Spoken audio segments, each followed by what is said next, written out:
లక్ష్మీ నరసింహస్వామి కొలువై ఉన్న ధర్మపురిలో మున్సిపల్ ఎన్నికలు జరగనున్నాయి. 2020 జనవరిలో జగిత్యాల జిల్లాలోని ధర్మపురి మున్సిపాలిటీకి తొలిసారి ఎన్నికలు జరిగాయి. ధర్మపురికి ప్రధాన సమస్య తాగునీటి కొరత. వర్షాకాలం వచ్చిందంటే గోదావరి తీర ప్రాంతాల్లో ఇళ్లలోకి నీళ్లు చేరుతుందంటున్నారు ప్రజలు. పుణ్యక్షేత్రం అయినప్పటికీ టౌన్లో ఇరుకైన రహదారుల కారణంగా భక్తులు ఇబ్బందులు పడుతున్నారన్నారు. ధర్మపురికి వెళ్లేందుకు సరైన బస్సు సదుపాయం లేదు అంటున్నారు. బస్సు డిపో ప్రధాన సమస్యగా ఉండగా డిపో ఏర్పాటు చేస్తామంటూ మంత్రి అడ్లూరి హామీ ఇచ్చారు. ఇక ధర్మపురిలో ఉన్న సమస్యలేంటి, ప్రజలు ఏం కోరుకుంటున్నారు? మరింత సమాచారాన్ని మా ప్రతినిధి శ్రీనివాస్ అందిస్తారు.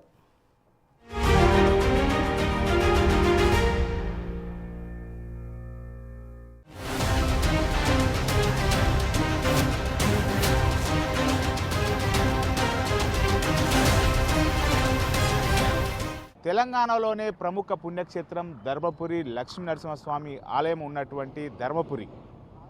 ఇక్కడ మున్సిపల్ ఎన్నికల సందర్భంగా ఎన్నికల వేడి ఏ విధంగా ఉంది? ఇక్కడ ప్రభుత్వ పథకాలు అమలవుతున్నాయా? మంత్రి అడ్లూరి లక్ష్మణ్ కుమార్కు ధర్మపురి మున్సిపాలిటీ ప్రజలు అండగా నిలుస్తారా? లేదు అంటే మాజీ మంత్రి కొప్పుల ఈశ్వర్కు అండగా నిలుస్తారా? ఇక్కడ ఉన్నటువంటి ప్రజలు ఏం కోరుకుంటున్నారు? ఒకసారి పబ్లిక్ పల్స్లో తెలుసుకునేటువంటి ప్రయత్నం చేద్దాం.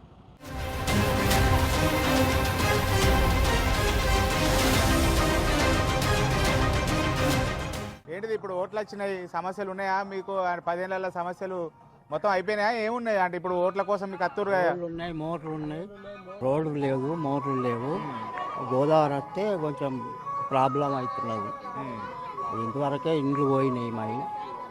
ఇప్పుడు కూడా దాన్ని చూడాలి.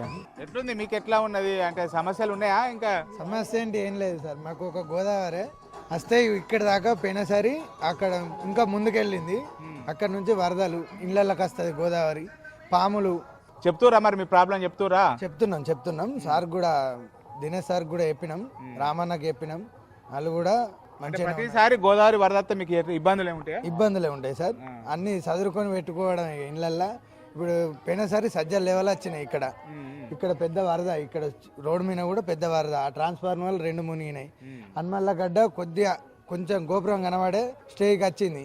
అందువల్ల మాకు ఏం లేదు, ఒక ఆ ఉన్న బ్రిడ్జినే కొద్దిగా కాస్తంత ఎత్తి చేసి ఉన్న ఇప్పుడు మట్టి గడ్డ ఉన్నది. ఆ గడ్డకు మన ఇప్పుడు బండలు పెట్టినా కానీ సేఫ్గా ఉంటాం మేము. ప్రధాన సమస్య ఏంటిది? మోరీలా లేకపోతే ఏంటిది సమస్యలు? అంటే ఇక్కడ గోదావరి ఉన్నది. గత 83 నుంచి గోదావరి బాగా వస్తుంది. అయితే 95లో మా ఇంటి దాకా వచ్చింది. అప్పుడు మేము లేకుండే, కానీ గతంలో 3 సంవత్సరాల కింద 2023లో ప్రధానంగా వచ్చింది.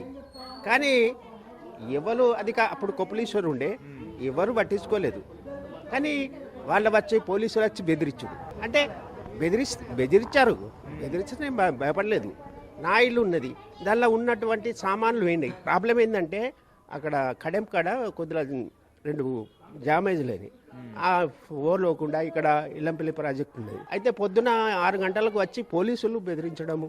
అంటే నేను ఒక పని చేసుకున్నట్టుని ఆ వస్తువులు పడాయి, అక్కడికి కూడా వస్తువులు పోయినాయి. నేను ఎంఏ టీబీటీ చేసిన గత ఎప్పుడు 94లో నేను పుస్తకాలు కొనుక్కున్నాయి, మొత్తం నాశనం అయిపోయినాయి. అప్పుడు ఇవ్వాలి అధికారులు పట్టు ఒక లేకున్నా కానీ 10,000 పుస్తకాలు నాశనం అయిపోయినాయి. ఎవరు పట్టించుకోలేదు. గోదావరి వచ్చిన తర్వాత మళ్ళీ మొత్తం గడుక్కున్నాం. ఒక నెల రోజులు కష్టపడ్డాం. అమ్మ ఏంది పరిస్థితి? ఏంది మీకు? ఏం సమస్య? ఏం లేదు, గంగ వస్తే ప్రాబ్లం సార్. అది కట్టిస్తాను ఇప్పుడు ఒప్పుకున్నారు కదా, కట్టివ్వాలి మనకు. గంగ వస్తే ఏది వచ్చినా కానీ మాకు ప్రాబ్లం అవుతుంది. గజ స్తంభం కూడా పెట్టిస్తా అన్నారు, అది కూడా పెట్టివ్వాలి. అంటే ప్రతిసారి గంగ ఇదే ప్రాబ్లం ఉంటుంది. ఇక్కడ బోరుకు మోటార్ కావాలి, ఇక్కడ ఖరాబ్ అయింది, నీళ్ళు వస్తలేవు, అదొక్కటి కావాలి అంతే. సమస్యలు ఏమున్నాయి? రోడ్లు అవన్నీ అయిపోయినాయా? రోడ్ ఎక్కడైంది? రోడ్డు గంగది ప్రతి సంవత్సరం 10 సంవత్సరాలు ఇదే ఆట చదురుడు, ముల్లలు కట్టుడు, పోకట అచ్చుడు, ఇదే పని అవుతుంది మాకు.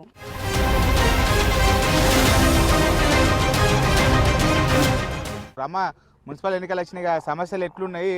మరి మీకు వచ్చినటువంటి నాయకులకు సమస్యలు చెప్తుర్రా? ఏమున్నాయి మీ దగ్గర సమస్యలు? మాకు సంఘ భవనం కావాలి, కుమ్మరి సంఘం భవనం.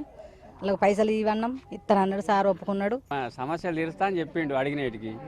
ఇక ఇదే గోదావరి వచ్చినప్పుడు ఇట్లా రాగానే అట్లా తీసుకుపోతారు, దూరం ఉంచుతారు, మళ్ళీ వెళ్ళిపోయినాక మళ్ళీ ఎవరిళ్ళ కల్లా వచ్చేస్తాం. అంటే గోదావరి ప్రతిసారి వచ్చినప్పుడల్లా ఇబ్బంది అవుతుందా? ఎన్నేళ్ల నుంచి ఉంది సమస్య? ఈ సమస్య బాగా అనిపిస్తుంది. ఇది 95 ముంగట్టు సెల్లు కూడా ఉంది. ఏమో ఇక ఇప్పుడు సంఘ భవనం గురించి మాట్లాడితే అవి చేసిస్తా అంటుండు. ఈ కరెంటు అట్లా ఇట్లా అంటే ఇది చేసిస్తా. రోడ్లు అవన్నీ ఓకేనా? ఆ రోడ్లు అయితే పడ్డాయి. అంటే వీరే గోడ పెడతా అన్నారు చుట్టూరు, ఇక్కడ పోషమ్మ చుట్టూరు. గంగ తట్టు గంగ రాకుంటే ఇళ్ళకు రాకుండా గోడ పెడతా అన్నారు, ఏది లేదు.